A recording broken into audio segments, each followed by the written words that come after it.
Hello welcome back guys. आज के video में हम कवर करेंगे टीडीएस से रिलेटेड इंटरव्यू में पूछे जाने वाले क्वेश्चन और आंसर जो बेस्ड ऑन होंगे जनरल एंट्रीज और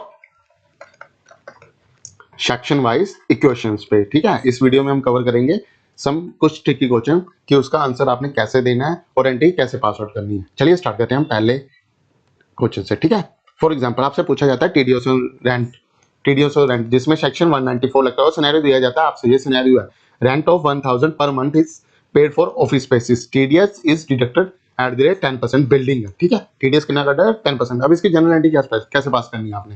ठीक है, रेंट एक्सपेंसेस को क्या करना है आपने डेबिट। क्यों? क्योंकि nominal all the expenses, nominal account all the expenses, debit all the expenses and losses, credit all the income and gains. ठीक है, डेबिट क्या कर देना है, एक्सपेंसेस डेबिट हो गया, क्रेडिट क्या होगा, पेबल अकाउंट क्रेडिट होगा जो 10% टीडीएस काटा होगा आपने, और लैंडलॉर्ड को 90,000 पेबल में खड़ा कर देना है। ठीक है, अब इसकी पेमेंट कैसे करनी है। पेमेंट अगर लैंडलॉर्ड को डायरेक्टली जा रही है, लैंडलॉर्ड डेबिट कर देना है लैंडलॉर्ड, और बैंक को क्या कर देना आपने क्रेडिट। ठीक है, आप टीडीएस की चलान डिपॉजिट कर देना, आपके टीडीएस पेबल अकाउंट में कितना खड़ा हुआ है 10,000 टू बैंक अकाउंट कर देना आपने। ठीक है, ये होगी सिंपल सी जनरल एंट्री। अब होता क्या है इंटरव्यू में सिंपल आप इस वाली एंट्री को दिखाते हो। ठीक है, जबकि आपको ये दोनों एंट्रियां पास करनी जरूरी है। ठीक है, इससे इफेक्ट पड़ता है आपके एक्सपीरियंस शो करता है इस एंट्री से। अब ठीक है, अब आगे फॉर एग्जांपल आपसे पूछा जाता है टीडीएस ऑन कॉन्ट्रैक्ट पेमेंट से रिलेटेड क्वेश्चन। सिनेरियो क्या रहेगा, contractor raise invoice of 2 lakh for a project. ठीक है, टीडीएस 1%, ठीक है, इज एप्लीकेबल। अब 1% किन केसेस पे लगता है, जब हमारा जो वेंडर है वो जहाँ तो इंडिविजुअल है, यहाँ एचयूएफ है। ठीक है, अब इसकी एंट्री कैसे पास आउट करनी है आपने, डेबिट कर देना आपने कॉन्ट्रैक्टर चार्जेस को, जो भी आप कॉन्ट्रैक्टर, क्योंकि कॉन्ट्रैक्ट से वर्कर लगेगा तो रिलेटेड कोई भी चार्जेस होगा उसको डेबिट कर देना आपने। क्रेडिट क्या कर देना, सबसे पहले इसकी कैलकुलेशन निकाल लेनी है। अगर मैं 2.5 लाख का 1% निकालूं तो कितना बैठेगा मेरा 2,500 रुपये। ठीक है, तो क्रेडिट क्या कर देना टीडीएस पेबल को, कॉन्ट्रैक्टर को क्या कर देना है क्रेडिट पेबल में खड़ा कर देना है। ठीक है, लाइबिलिटीज है नहीं मेरी, अभी पे नहीं किया ना, ये लाइबिलिटीज होगी, ये भी लाइबिलिटीज होगी। ठीक है, और ये क्या होगा expenses.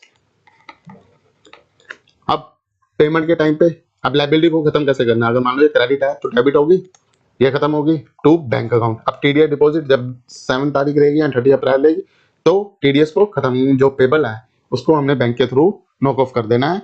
TDS payable account debit, credit किसे कर देना आपने टू बैंक अकाउंट। ठीक है, यहाँ पे भी क्रेडिट था, अब यहाँ पे डेबिट हो जाएगा तो क्या हो जाएगा नो।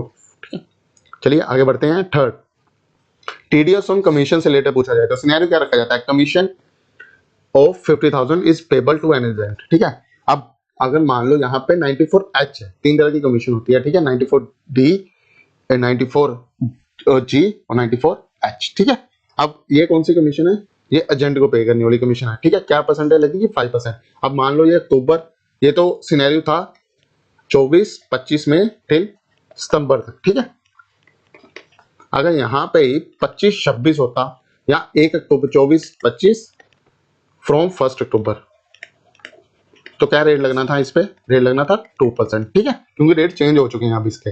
अब कमीशन एक्सपेंसेस को क्या कर दिया हमने डेबिट, क्रेडिट किसे कर देना आपने पेबल, टीडीएस पेबल अकाउंट को। ठीक है, अब यहाँ पे एक चीज सीखी है, अगर आपकी कंपनी में टीडीएस की लाइबिलिटी बिल्कुल कम है, वो गिने चुने 1 या 2 बिल आता है किसी स्पेसिफिक सेक्शन का, इसके अलावा सेक्शन का बिल नहीं आता, किसी और सेक्शन में आप काम नहीं करते। फॉर एग्जांपल कईयों के बिल होते हैं 194 क्या होगा, वो परचेसेस करते हैं, जो ट्रेडिंग करते हैं वो तो परचेज ही करेगा ना, इसके अलावा क्या ही करेगा। ठीक है, यहाँ फिर आता है रेंट का आएगा। जितने भी अगर आपने टीडीएस अकाउंट को क्लियर करना है ना, तो आप सेक्शन वाइज टीडीएस की क्रेडिट की एंट्री पास आउट कीजिए और उनको नॉक ऑफ कीजिए टीडीएस के सेक्शन वाइज। फॉर एग्जांपल अगर मैं रेंट पेबल कर रहा हूँ ना, यहाँ पे अगर मैं कमीशन पे कर, तो मेरे टीडीएस का हेड रहना चाहिए TDS payable account 94H account. ठीक है, ये इससे काफी हेल्प मिलेगी आपको इन फ्यूचर में टीडीएस की रिको के टाइम पे, क्योंकि टीडीएस का रिको जब भी होता है ना तो सेक्शन वाइज करना पड़ता है हमें। हम ऐसा नहीं क्लब अमाउंट कर लिए तो उसको मिला नहीं, सेक्शन वाइज जाना पड़ता है और फिर उसके हिसाब से ही होता है। और टू एजेंट अकाउंट को क्या करते हैं आप क्रेडिट। अब नॉक ऑफ की एंट्री ऐसे पास करनी, आप क्रेडिट हो गया तो उसको नॉक ऑफ भी तो करना है डेबिट के साथ, तो बैंक की एंट्री सेम है, जैसे ऊपर पास किया वैसे करते नहीं। अब ठीक है, अब next TDS on purchase of goods. For example आपको सिनेरियो दिया जाता है purchase of good worth 55,000 for a single vendor in a financial year. क्या टीडीएस लगेगा इस पे? हाँ लगेगा। टीडीएस 194 क्यों क्या कहता है कि जब भी आप किसी वेंडर से सिंगल ट्रांजैक्शन या विद इन ईयर 50 लाख से ऊपर की परचेजेस करते हो तो आपको उसका 1% काटना पड़ेगा, सॉरी 0.1% काटना पड़ेगा। अब टीडीएस कितना है इस पे, TDS is applicable only amount exceeding 50 lakh. ठीक है, अगर 50 लाख के ऊपर जाती है उसकी ट्रांजेक्शन तो टीडीएस काटना बनता है। अब टीडीएस कितने पे बनेगा, ठीक है, यहाँ पे थोड़ी सी अब फॉर एग्जाम्पल यहाँ पे इसने टीडीएस कितने पे बना, 5 लाख पे, क्यों, क्योंकि 55 लाख था, ठीक है, पहले तो 50 लाख पे कोई टीडीएस नहीं, 50 लाख से ऊपर चला गया तो 5 लाख पे टीडीएस बन गया 0.1% के हिसाब से 500 रुपये। अब क्योंकि आप मान लो ये एक वेंडर से मैं काम कर रहा हूँ ड्यूरिंग द ईयर, मेरे को उसने 50 लाख तक, मुझे नहीं पता उससे काम 50 लाख तक होगा नहीं है, मेरी तो assumption यही रही ना कि उसके 50 लाख का काम नहीं हुआ, जब 50 लाख का काम रहेगा मैं तो मैं 0.1% टीडीएस काट लूंगा। अब क्या हुआ, 50 लाख तक का काम हो, टीडीएस नहीं काटा, 50 लाख से ऊपर 5 लाख गया तो टीडीएस काट लिए, ठीक है। तो क्या करना है, परचेज अकाउंट को क्या कर देना है, डेबिट, सेम परचेज नहीं, टीडीएस को पेबल को 94 को क्रेडिट और वेंडर को क्या कर देना है अपने क्रेडिट, ठीक है, 90 पास आउट। अब TDS on professional fees with surcharge and cess, ठीक है। अब ये सरचार्ज और सेस की कैलकुलेशन देख लीजिए, ठीक है। अगर आपकी नेट इनकम, ठीक है, 50 लाख से ऊपर जाती है तो आप पे सरचार्ज लगता है @ 10%, ठीक है। और आपकी इनकम अगर 100 रुपये भी रहती है ना तो उस पर 4% क्या लगता है, सेस, ठीक है। अब सेस और सरचार्ज ये कैसे कैलकुलेट होते हैं, फॉर एग्जाम्पल मेरी अगर इनकम है 100 रुपये, सरचार्ज लगा @ 10%, 10 रुपये, ये हो गया टैक्स मेरी इनकम का, ठीक है। मान लो मेरी 1000 रुपये इनकम थी, टैक्स लगा, मेरे को 100 रुपीज का 100 रुपये का टैक्स बन रहा है, ठीक है। उस पर सरचार्ज मैंने दे दिया 10 रुपये, ठीक है, 10 रुपये सरचार्ज। और अब इस पे सेस करने पे लगेगा 110 रुपये पे 4% क्या लगेगा, सेस, ठीक है। जो भी आपका आएगा 500 रुपये समथिंग, जो भी आएगा, जो भी अमाउंट बनेगा 114 पॉइंट समथिंग बनेगा, इतना नियर अबाउट बनेगा। अगर यहीं पे सरचार्ज ना एप्लीकेबल हो, टैक्स बन रहा हो 100 रुपीज, तो उस पर सेस तो लगना ही लगना ना, सेस मैंडेटरी है, जितने भी हो। सेस कितने लगता है, 4% on tax, note a taxable income, cess on tax, ठीक है, ओनली टैक्स, नेट टैक्स जो होता है। अगर सरचार्ज ऐड हो जाता है तो सरचार्ज को ऐड करके, इन दोनों को ऐड करके जो बन जाता है वो, अगर सरचार्ज नहीं हो रहा तो सिंपल आप टैक्स पे 4% सेस लगा कर कैलकुलेट, 4% कितना बना, 4% 4 रुपए, टोटल टैक्स कितना बन गया 100 प्लस 4 104 रुपए, ठीक है। अब इस केस में क्या हुआ, सिनेरियो क्या है, company pay 5 lakh to a professional NRI non resident individual, क्योंकि अब जब बाहर की पेमेंट किसी को भी रहेगी तब उस पर सेस एप्लीकेबल होता ही होता है, ठीक है। अब जब हमने जो वाला सेक्शन पढ़ा था 195 का, देखा था ना हमने कि जो last video I think 3rd या 4th वीडियो में था, कि जिसमें मैंने कौन सा फाइल दिखाई थी 127 क्यों की, जिसमें टैक्स को अलग कॉलम में था और उसका सेस अलग कॉलम में था, तो सेम सिनेरियो है। अब आपने क्या करना है, नॉन रेजिडेंट इंडिविजुअल, इस चीज को ध्यान रखना। आप टैक्स सबसे पहले अगर ऐसी कैलकुलेशन निकालनी है तो सबसे पहले सिनेरियो को समझ लेना, उस पर आपने क्या करना है, सबसे पहले टीडीएस कितना लगेगा 10%, सरचार्ज कितना लगेगा 10%, दे दिया गया है, कई केसेस में नहीं लिखा, ठीक है, और सेस कितना है 4%। अब कैसे निकालना है, टीडीएस कितना, बेसिक टीडीएस कितना निकलेगा 5 लाख का 10%, 50,000 रुपया, सरचार्ज कितना निकलेगा 10% का 5 लाख का 5,000 रुपया। इसका इसका सरचार्ज किसका रहता है, सरचार्ज हमेशा टीडीएस जो टैक्स रहता है ना उसका रहता है, 50,000 का 10% 5,000 रुपये, और सेस कितना रहेगा, अगर मैं दोनों को टोटल कर दूं 55,000 का 4% करूंगा ना तो जो टीडीएस जो सेस निकल के आएगा वो निकल के आएगा 2200, ये वाला, ठीक है। टोटल कर दिया 57,200। अब कैसे एक्सपेंसिस बुक करना है, आपने पूरा एक्सपेंसिस बुक करना है 5 लाख का, क्रेडिट किसे करना है आपने, जो आपका टीडीएस रहेगा फर्स्ट 57,200, देन सेकंड लाख जो वेंडर अकाउंट रहेगा, फर्स्ट लाख सेकंड लाख, ऐसे समझ लेना आपने, ठीक है। अब आगे बढ़ते हैं, TDS on technical services, section कौन सा रहेगा 194J, और कॉन्ट्रैक्ट वर्क हुआ है दोनों सिनेरियो में। अब सिनेरियो क्या बना, अब इसने दोनों सेक्शन ले दिया, अब सिनेरियो क्या बन रहा है, you receive 2 invoices from same vendor, एक वेंडर से 2 इनवॉइसेस रिसीव होते हैं कई केसेस में। फॉर एग्जांपल अगर मैं किसी कंपनी के साथ काम कर रहा हूँ जो मेरा टेक्निकल भी संभाल रही है और मेरे को कॉन्ट्रैक्ट सर्विसेज भी दे रही है, फॉर एग्जांपल मेरा कुछ ऐसी वर्किंग है, फॉर एग्जांपल मैं कह लूँ, अगर टेक्निकल ना कह तो प्रोफेशनल, मैंने ऑडिटर हायर किया हुआ है, ठीक है, और उसी सेम ऑडिटर ने मेरे को 4 स्टाफ के एम्प्लॉय दे रखे हैं जिनकी बिलिंग वो करता है, तो उस पर जो टीडीएस लगेगा, ऑडिट फीस लेगा तो उस पर टीडीएस लगेगा 10% के हिसाब से 94J में, ठीक है, 94J में। और अगर स्टाफ दे रखे हैं उनको मंथली बिलिंग हो रही है, मंथली सैलरी आ रही है, सैलरी वो दे रहा है, बट हम जो अपनी कमीशन ऐड करके हमें बिलिंग दे रहा है उस पर टीडीएस लगेगा 2%, क्योंकि वो कॉन्ट्रैक्ट वर्क कर रहा है ना हमारे साथ। अब ये तो नहीं आनी कि प्रोफेशनल अभी नहीं कॉन्ट्रैक्ट, उसने 4 बंदे लाके हमें दे दिए और उनको सैलरी वो खुद देगा, तो टीडीएस कितना लगेगा 2%, ठीक है। अगर वो प्रोपराइटर अगर फर्म है तो 2%, ठीक है, प्रोपराइटर इंडिविजुअल है तो 1%, कंपनी है तो 2%, ठीक है। ये चीजों का, छोटी छोटी चीजों का ध्यान रखना है आपने। जब भी आपसे इंटरव्यू में कोई सिनेरियो पूछो, सबसे पहले आपने उसकी वर्किंग कर लेनी है, फिर आपने एंटी पास आउट करनी है। यानी मन में नहीं, कभी भी एंटी पास आउट करने के लिए ना आप रफ पेपर ले लीजिए या माइंड कैलकुलेशन कर लीजिए। ये नहीं कि आपने पहले एंटी पास आउट नहीं करनी, कभी नहीं करनी, पहले आप रफ वर्किंग करके कंफर्म कर लीजिए। काफी केसेस में होता है कि हम एंटी पास आउट करते थे और इंटरव्यू इतना बेवकूफ नहीं है, वो सिंपल सा ये पूछ ले कि 100 रुपए पे 2% टीडीएस कितना हो, मेरे को 2% टीडीएस बताओ। कभी नहीं पूछेगा वो, हमेशा आपको ऐसे माइंड गेम वाली कोई ना कोई एंटी दे देगा। ठीक है, आप सेम इसने ये वाली एंटी दी, आप कैसे पास आउट करनी है आपने? सॉफ्टवेयर मेंटेनेंस की एंटी है, टेक्निकल सर्विस है, सॉफ्टवेयर मेंटेनेंस 1 लाख का है, ठीक है, और मैन पावर सप्लाई कितनी है 2 लाख। एक्सपेंसेस पूरे पूरे बुक हो गए, फर्स्ट एड भी हो गया, सेकंड एड भी हो गया। अब then TDS payable account 94J section का क्या कर दिया अलग है। अगर छोटी कंपनी होती है वो क्या कहते हैं एक में, फिर उसका टीडीएस रिको कभी मिलता ही नहीं। अब क्या कर दिया इन्होंने, 3 लाख बना दिए इसके। 94J 1 लाख का 10%, ठीक है 1 लाख हो गया। फिर सेकंड 2 लाख का 2% 4,000 रुपया हो गया, ठीक है 4,000 हो गया। और वेंडर अकाउंट कितनी क्या हो गया आपका, क्रेडिट, ठीक है, कितने से हो गया 3 लाख। टोटल बिलिंग थी 14,000 टीडीएस में काट लिया, रिमेनिंग कितना रह गया 2,86,000 रिमेनिंग, ठीक है। इसको क्रेडिट करके देन इसको बैंक के एंटी पासवर्ड करके खत्म। अब मूव करते हैं नेक्स्ट सिनेरियो। क्या है, you purchase a property worth 80 lakh, ठीक है, TDS is applicable 1% under this section 194IA। कौन सा 94IA? क्यों? As a value above 50 lakh, ठीक है। जब भी आप प्रॉपर्टी बाय करोगे 50 लाख से ऊपर की, तो आपको टीडीएस देना पड़ेगा 1%। अब टीडीएस कितना बनेगा इसका 1%। कौन सा सेक्शन कवर करेगा 194A, TDS on property purchase.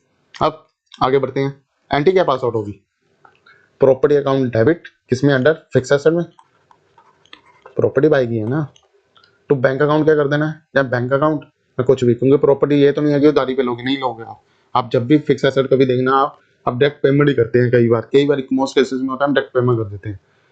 To bank account 79,20,000 and remaining 80,000 is still showing payable as a liability on under current liability. Up at the time of payment of TDS payable account is 80,000 debit to bank account 80,000 credit, entry क्या होगी knock off, ठीक है। अब आगे TDS on dividend to resident share holder, ठीक है, resident share holder है, dividend पे किया है। पहले डिविडेंड पे क्या नहीं था, टैक्स नहीं था। अब तो टैक्स हमारे एंड पे आ गया ना। पहले डिविडेंड पे क्या था, आप टीडीएस काट के डिविडेंड की पेमेंट करते, कंपनी क्या करती थी और टीडीएस काट के अपने एंड पे डिविडेंड की पेमेंट करती थी। अब टीडीएस पे भी टैक्सेबल हो गया। अब जितना भी टीडीएस करोगे अपने एंड पे, तो आप उसको एज ए इनकम टैक्स जो भी स्लैब में आपका टीडीएस आएगा उसमें आपको उसका टैक्स देना पड़ेगा। Company declare dividend of 1 lakh to share holder, TDS at the rate 10% under section 194 apply if dividend exceed 5,000, ठीक है। अब एंट्री क्या पास आउट करनी है, dividend payable account 1 lakh, credit क्या कर देना आपने 10,000, और शेयर होल्डर अकाउंट क्या कर देना आपने क्रेडिट, ठीक है। ये काफी कंपनी मैंने आज तक कभी देखा ही नहीं लगता, क्योंकि जब TDS डिविडेंड की पेमेंट होती है ना, तो स्पेशल ऑडिटर हायर किए जाते हैं किसी भी कंपनी में कि ये इस बार डिविडेंड पे करना है, इतना पे करना है। क्योंकि जो भी कंपनी डिविडेंड पे करती है वो ये तो है नहीं कि 50,000 डिविडेंड पे करेगी। अभी रिलायंस डिविडेंड पे करती है तो कितने लाख शेयर होल्डर है उसके, अगर एक एक लाख कुछ शेयर होल्डर को पे, उसका एनुअली जो प्रॉफिट आता है ना वो 50,000 करोड़ के करीब है। तो अगर उसका वो 10% भी पे करती है ना, तो 5,000 करोड़ बनता है। और वो जो डिवाइड होता है पता नहीं मल्टी लाख उसके जो शेयर होल्डर्स हैं, क्योंकि अगर रिलायंस का share multiple times separate of bonus issue हो चुका है, इसलिए तो ये एंटी कभी कभी पूछी जा सकती है आपसे बेसिक नॉलेज के लिए। यानी कि एंटी आपको बस एंटी आना चाहिए। कहीं भी चले जाओ, किसी भी कंपनी में चले जाओ आप, मैंने आज तक 4 से 5 कंपनी में काम कर चुका हूँ, ठीक है।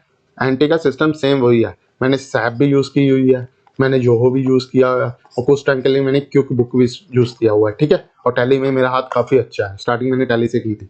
एंटी का सिस्टम सैप में वही F3 के जनरल, ठीक है, जोहो में भी सेम वही है। बस सबके क्लाउड, सैप क्या है एक पर्सनलाइज्ड सॉफ्टवेयर है, जो क्या है क्लाउड बेस्ड सॉफ्टवेयर, और टैली भी एक डाटाबेस सॉफ्टवेयर है, ठीक है। इन सब में सेम सिस्टम है। मैनो जो में मैनोजनर के थ्रू होती है, इसमें F3 की होती है। एंटी सभी जगह सेम होगी, बस हमें करने का तरीका आना चाहिए। डेबिट इसमें भी होते हैं, डेबिट उसमें भी होते हैं।